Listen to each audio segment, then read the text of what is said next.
नमस्कार, मैं आर के सक्सेना, मास्टरमाइंड कोचिंग रीवा मध्य प्रदेश। नमस्कार, सबका आपका बहुत बहुत स्वागत और अभिनंदन। ये मेरी समान ज्ञान की क्लास है और अभी जो आर्मी में फिजिकल हुआ है जबलपुर में, और अब उसके बाद आपका जो है वो लिखित एग्ज़ाम होने वाला है। तो लिखित एग्ज़ाम में देखा गया है ज़्यादातर छात्र जो है फेल हो जाते हैं, क्योंकि लिखित एग्ज़ाम का एक निश्चित पैटर्न है। यदि आप उस पैटर्न पर तैयारी करेंगे तो निसंदेह रूप से आप जो है वो लिखित परीक्षा भी निकाल सकते हैं।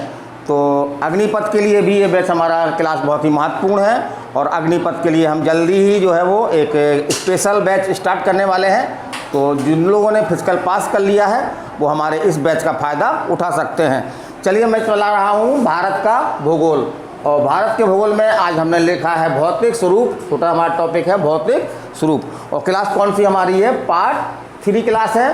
तो मेरे इस क्लास की खासियत ये है कि भौतिक भूगोल तो बहुत कठिन है, लेकिन मैंने उनमें से उन फैक्टों को निकाला है जो एग्ज़ाम में आपके आते हैं।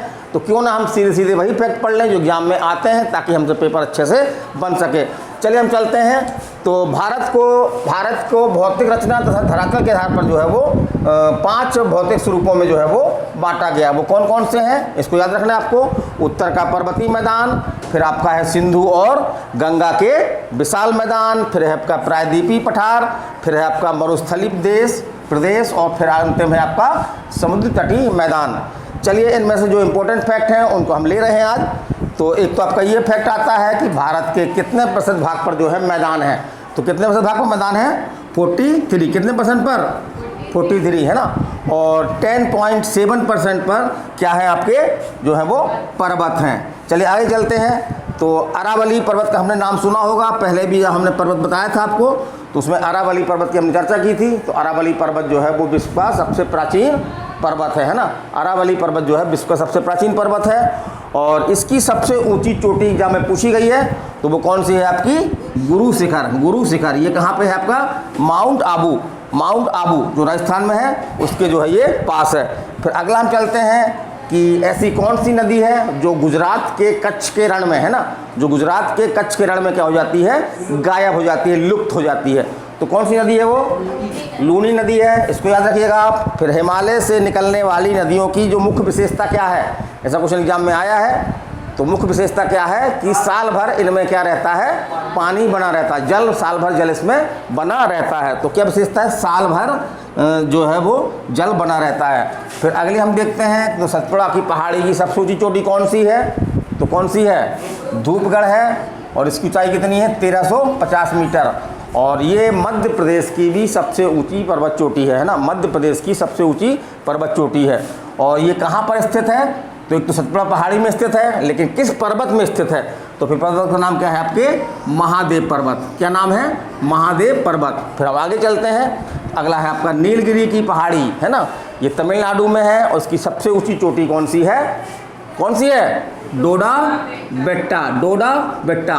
तो कभी कभी क्वेश्चन ऐसे पूछा गया कि डोडा बेट्टा जो है वो किस पर्वत की जो है वो सबसे ऊंची चोटी है, किस पहाड़ी की सबसे ऊंची चोटी है? तो किसकी है? नीलगिरी पहाड़ी की। फिर अगला चलते हैं हम कि भारत का रूर किसे कहा जाता है? भारत का रूर है ना, भारत का रूर किसे कहा जाता है? छोटा नागपुर के पठार को, छोटा नागपुर के पठार। और क्यों कहा जाता है? क्योंकि ये खनिज संपदा की दृष्टि से काफ़ी धनी है, महत्वपूर्ण है, काफ़ी धनी है, महत्वपूर्ण है। फिर अगला देखते हैं हम दक्षिण भारत का सर्वोच्च शिखर कौन है? अनेमुदी है ना। अनेमुदी पहाड़ी पर है आपका, अनेमुदी है। ये कौन सी पहाड़ी पर है? अन्नामलाई पहाड़ी पर है ना।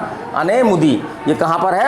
अन्नामलाई पहाड़ी पर है। फिर चला अगला चलते हैं हम कि गुजरात से गोवा तक के तटीय क्षेत्र को क्या कहते हैं?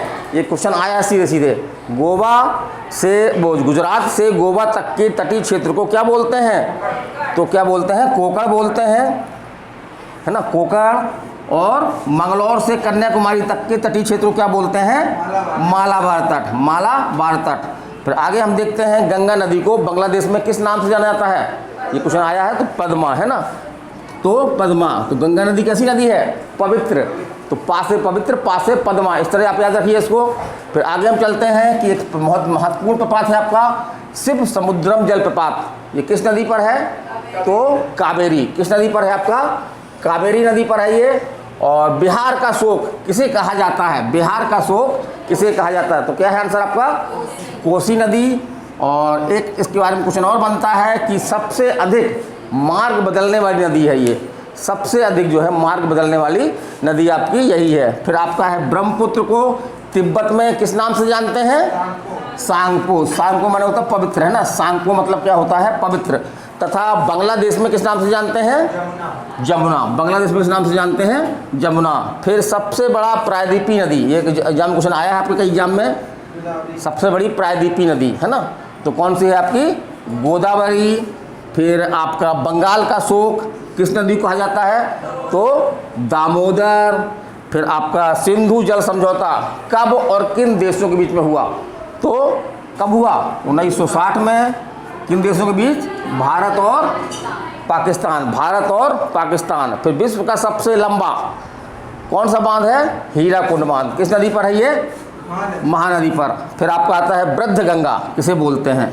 वृद्ध गंगा या दक्षिणी गंगा किसे बोलते हैं? गोदावरी को, है ना। गोदावरी को। तो जो वृद्ध लोग होते हैं ना, उनको हम क्या करते हैं? गोद में उठा लेते हैं, है ना। कहीं पे ले जाना हुआ तो कैसे ले जाते हैं? गोद में उठा करके।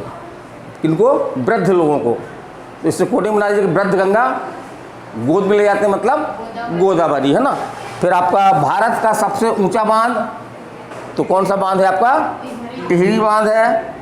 टिहरी बांध है। फिर आपका दक्षिण भारत की गंगा किसे कहा जाता है? तो यहाँ पे कंफ्यूज मत होइएगा।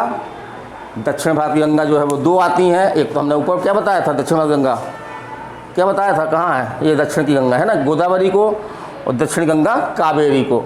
तो पवित्रता के आधार पर कहते हैं गोदावरी को दक्षिण भारत की गंगा, और प्रदूषण के आधार पर दक्षिण भारत की गंगा किसको कहा जाता है? कावेरी को। और कल का हमारा टॉपिक बहुत ही महत्वपूर्ण टॉपिक होगा। हम कल झील के बारे में बात करेंगे। तो भारत में बहुत सारी झीलें हैं, वो किस तरह की झीलें हैं, वो किस राज्य में स्थित हैं। तो इससे आपका एक क्वेश्चन एग्जाम में आता है, चाहे आर्मी हो या कोई भी व्यापम की एग्ज़ाम हो, एसएससी हो, एक क्वेश्चन आपका इससे जो है वो बनता है। तो हमारा वीडियो निरंतर देखते रहिए, निसंदेह रूप से आपको जो है वो एग्ज़ाम निकालने में इससे काफ़ी हेल्प हो सकती है। तो मैं आपसे विदाई ले रहा हूँ। नमस्कार, धन्यवाद।